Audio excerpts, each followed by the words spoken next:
Children, today we are going to become familiar with new chapter 1.3 Little Girls Wiser Than Old People. This chapter is from 7th standard English. So that we are going to introduce first writer of this chapter, Count Lev Nikolaevich Tolstoy or Leo Tolstoy. First of all, I am going to read the introduction of this writer. Count Leo Nikolaevich Tolstoy or Leo Tolstoy was one of the greatest authors of all time. He authored many novels, short stories, and philosophical works. His ideas on non-violence had influenced great men like Mahatma Gandhi and Martin Luther King Jr. Tolstoy wrote many stories for children. This is one of them. However, this has a message for grown-ups too. मित्रांनो, हा जो आपण धडा पाहत आहोत, little girls wiser than old people, हा धडा Russian लेखक, कादंबरीकार, तत्वज्ञ, नाटककार, शांततावादी ख्रिश्चन, अराजकवादी आणि शिक्षण सुधारक लिओ टॉल्स्टॉय यांनी लिहिलेला आहे. मित्रांनो, हा धडा त्यांनी जरी लिहिलेला असला तरी हे रशियन भाषेमध्ये लिहिलेला धडा आहे आणि याचं ट्रान्सलेशन जे केलेलं आहे, it is translated by Leo Wiener who is American writer and translator. So this chapter is adopted from a translation. तर धडा अतिशय सुंदर आहे. ह्या धड्यातून जसं लहान मुलांच्या बाबतीत घडलेली ही घटना आहे, परंतु मोठ्यांना वागण्यासाठी सुद्धा दिशा देणारा हा धडा आहे. पहा, तर थोडंसं लिओ टॉल्स्टॉय यांच्याविषयी आपण पाहूया. त्यांनी जे काही लेखन केलं त्यामध्ये 2 कादंबऱ्या अतिशय प्रसिद्ध आहेत त्यांच्या. पहिली आहे वॉर अँड पीस आणि दुसरी आहे आना कारेनिना. तर हे जे त्यांचं साहित्य आहे ते आजतागायत जे काही सर्वोत्तम साहित्य होतं त्यापैकी एक असून वास्तववादी ललित साहित्याचा उच्च बिंदू मानल्या जातात. त्यानंतर आपण म्हणतो की लिओ टॉल्स्टॉय यांच्या लेखनातून आपले राष्ट्रपिता महात्मा गांधी आणि अमेरिकन सुधारक तसेच मानवाधिकाराचे प्रतीक म्हणून ज्यांना ओळखलं जातं असे मार्टिन ल्युथर किंग या 2 व्यक्ती प्रचंड प्रभावित होऊन गेल्या. तर त्या पुस्तकाचं नाव होतं kingdom of God is within you. या लिखाणातून मांडलेल्या अहिंसात्मक लढ्याबद्दलच्या संकल्पनेचा खऱ्या अर्थाने प्रभाव राष्ट्रपिता महात्मा गांधी आणि मार्टिन ल्युथर किंग यांच्यावर पडलेला होता. ठीक आहे, आपण धड्याचं प्रकट वाचन करणार आहोत आणि त्याचबरोबर आपण धड्याचा अर्थही समजून घेणार आहोत. We will try to translate that passage into Marathi also. So keep your finger on each line and then you can follow me also. So I am going to start reading. It was an early Easter. In the yards lay snow and rills ran down the village. A large puddle had run down from a manure pile into a lane between 2 farms. And at this puddle 2 girls, one older than the other, had met. Both of them had been dressed by their mothers in new clothes. The little girl had a blue dress and the elder a yellow one with a design. Both had their heads wrapped in red kerchiefs. ठीक आहे, या पॅसेजचं आपण थोडक्यात Marathi translation पाहू की तो एक ईस्टरचा दिवस होता. आता ईस्टर हा ख्रिश्चन धर्मियांचा सण असतो की जो रविवारी येतो आणि अंगणामध्ये सगळीकडे बर्फ पडलेलं होतं. ले snow and reels ran down the village. त्या गावातून काय होते, ओढे खळाखळा वाहत होते. अ लार्ज पडल had run down from a manure पाईल. तर असं शेतामध्ये किंवा त्या जमिनीवर एक डबकं साचलेलं होतं. खतांचे ढीग होते तिथे मॅन्युअर पाईल आणि त्या ढिगांच्यामध्ये एक डबकं साचलेलं होतं. त्यानंतर अँड ॲट धिस पडल 2 girls, one older than other. एक लहान मुलगी आणि एक मोठी मुलगी असे दोघेजण त्या ठिकाणी, 2 मुली त्या ठिकाणी त्या डबक्याजवळ भेटल्या एकमेकींना. Both of them had been dressed. दोघींनाही त्यांच्या आयांनी छान कपडे घातलेले होते. And the little girl had a blue. लहान मुलगी जी होती तिने निळ्या रंगाचा ड्रेस परिधान केला होता आणि मोठी जी मुलगी होती Elder a yellow one with a design. पिवळ्या रंगाचा फ्रॉक तिने घातला होता की ज्याच्यावर नक्षी होती. आणि दोघींच्या डोक्यांना लाल रुमाल बांधलेला होता. After prayers in the church the two girls went to the puddle where they showed their new garments to each other and began to play. They wanted to splash in the water. The little girl started to go into the puddle with her shoes on. But the older girl said to her, पाहता इथपर्यंत, don't go Malasha, your mother will scold you, I will take off my shoes and you do the same. पहा या ठिकाणी काय झालं, after prayers in the चर्चमध्ये त्यांच्या ज्या प्रार्थना असतात त्या झाल्या आणि त्या मुली काय झाल्या, त्या डबक्याजवळ येऊन उभ्या राहिल्या. Where they showed their new garments to each other, एकमेकींना स्वतःचे कपडे दाखवले. अँड बिगॅन टू प्ले, आणि खेळायला सुरुवात केली त्यांनी. They wanted to plash in the water, त्यांना ते डबक्यातलं जे साचलेलं पाणी होतं ते त्यांना त्या पाण्यामध्ये जायचं होतं, त्यांना ते पाणी उडवायचं होतं. The little girl started to go into the puddle with her shoes on, लहान मुलगी जी होती तिने त्या डबक्याच्या दिशेने जायला सुरुवात केली, तिच्या पायामध्ये बूट होते. But the older girl said to her, पण मोठी मुलगी जी होती ती काय म्हणते बा, ती म्हणते don't go Malasha, your mother will scold you, I will take off my shoes and you do the same. हे बघ मलाशा, तू तिकडे जाऊ नको, तुझी आई तुला रागावेल, त्यामुळे हे बघ मी कसे माझे शूज बाहेर काढून ठेवते ना, तसे तू पण काढून ठेव, मग आपण जाऊया तिकडे. म्हणजे त्या लहान मुलीचं नाव आहे मलाशा आणि ही तिला कोण सांगते, अकुल्का नावाची मुलगी आहे. The girls took off their shoes, raised their skirts and walked through the puddle toward each other. Malasha stepped in up to her ankles and said, "It is deep, Akulka. I am afraid." "Never mind," she replied. "It will not be any deeper. Come straight toward me." पहा काय झालं, the girls took off their shoes, त्या मुलींनी त्यांचे shoes बाजूला काढून ठेवले, त्यांचं स्कर्ट व्यवस्थित धरलं. अँड वॉक थ्रू द पडल, त्या डबक्यातून त्या पलीकडे जाऊ लागल्या. Puddle toward each other.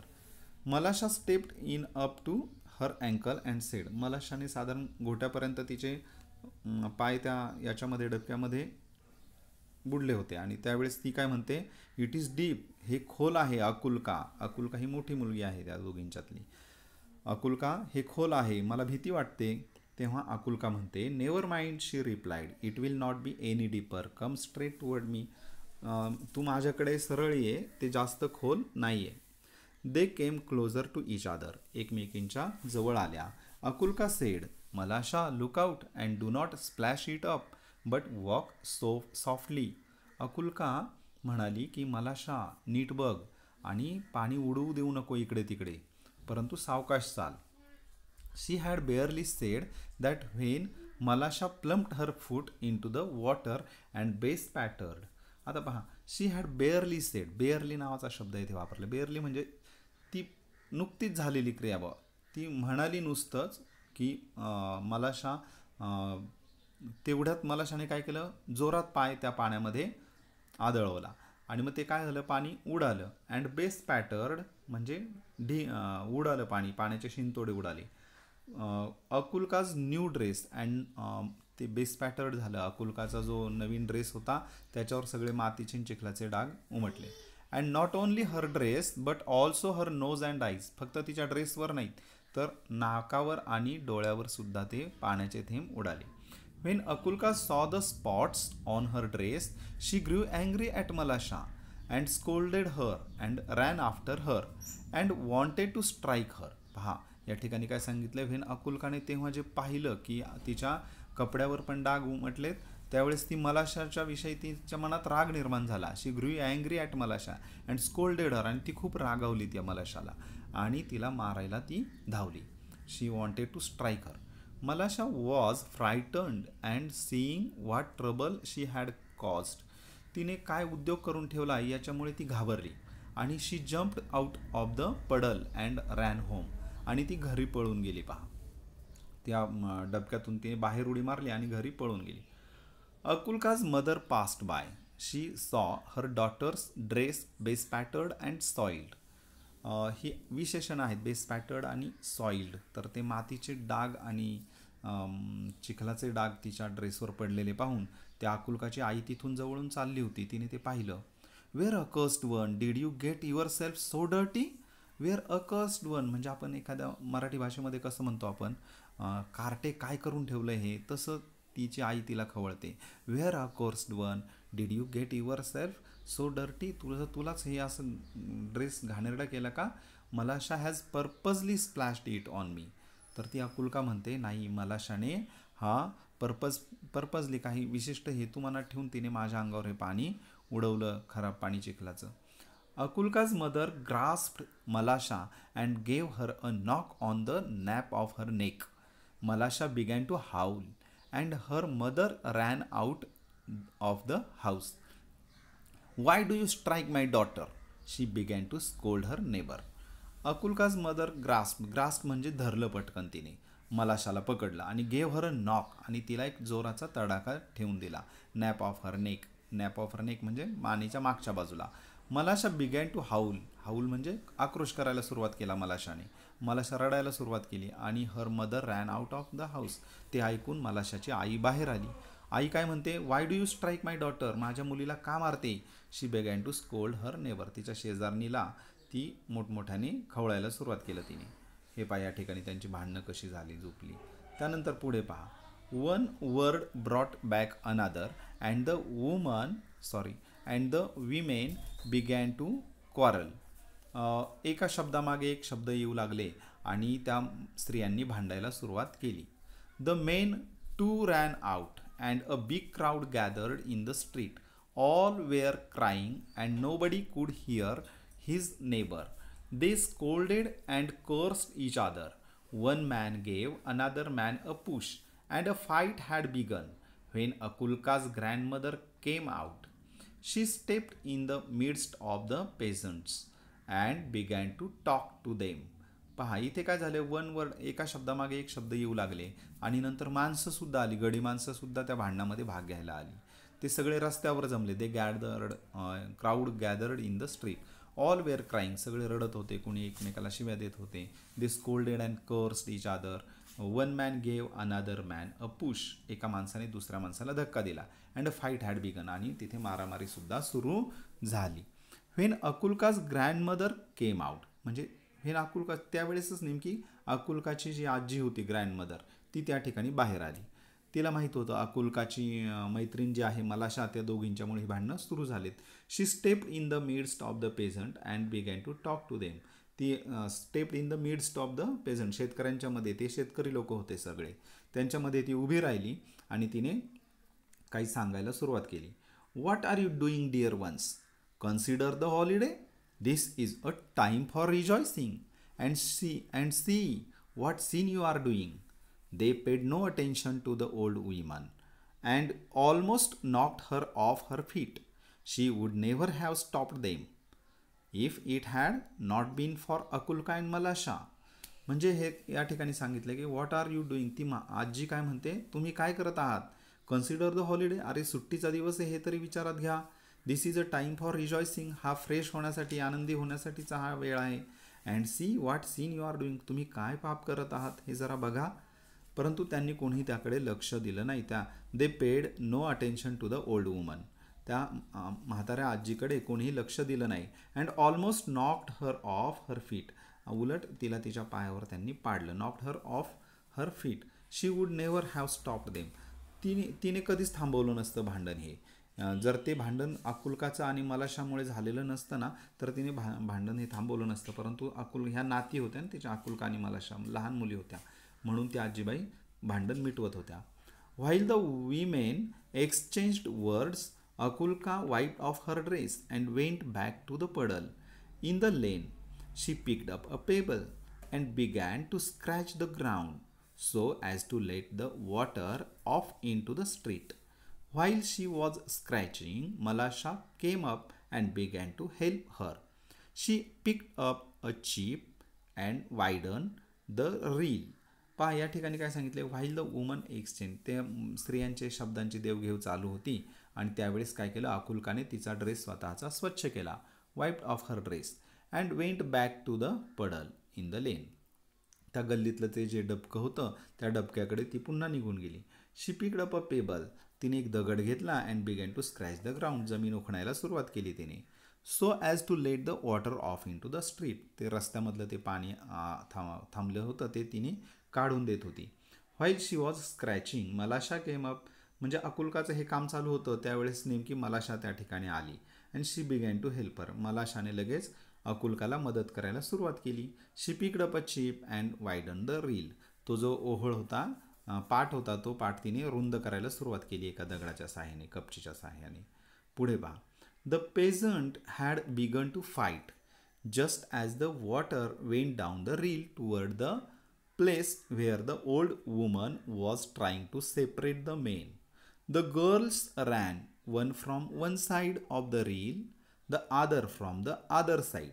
पहा या ठिकाणी लक्षात घेऊया आपण. The peasants had begun to fight. त्या शेतकऱ्यांची भांडणं सुरुवात झाली होती. Just as the water went down the rill toward the place where the old woman was trying to separate the men. ते पाणी त्या दिशेने चाललं आजीच्या दिशेने की जिथं आजी त्या माणसांना हटवण्याचा प्रयत्न करत होती. The girls ran one from one side. आणि मुली पळत होत्या. एक मुलगी एका बाजूने पळत होती आणि त्या पाटाच्या दुसऱ्या बाजूने दुसरी मुलगी पळत होती. आणि काय म्हणत होत्या पहा. अकुल्का काय म्हणते. Look out Malasha look out shouted Akulka. Akulka ओरडली की मलाशा इकडे बघ. Malasha wanted to say something herself but could not speak for laughter. मलाशालाही काहीतरी सांगायचं होतं परंतु तिला हसू आवरत नव्हतं म्हणून ती सांगू शकत नव्हती. The girls were running and laughing at a chip which was bobbing up and down the rill. Which was bobbing up and down the rill. तर त्या पाटाच्या पाण्यावर एक कपची तिने हाणली होती की जो दगड खालीवर होत होता. तर त्यामुळे त्या मुली हसत होत्या. They ran straight into the crowd of the peasant. They ran straight into the crowd of the peasant. त्या अतिशय सरळ त्या गर्दीच्या दिशेने पळत गेल्या शेतकऱ्यांच्या. The old woman saw them and said to the peasant. त्या आजीने त्या मुलींना पळताना पाहिलं आणि मग ती शेतकऱ्यांना काय म्हणते आजी पहा. Shame on you before God men. You have started fighting on account of these two girls and they have long ago forgotten it. The dear children have been playing nicely together. They are wiser than you. The men looked at the girls and they felt ashamed.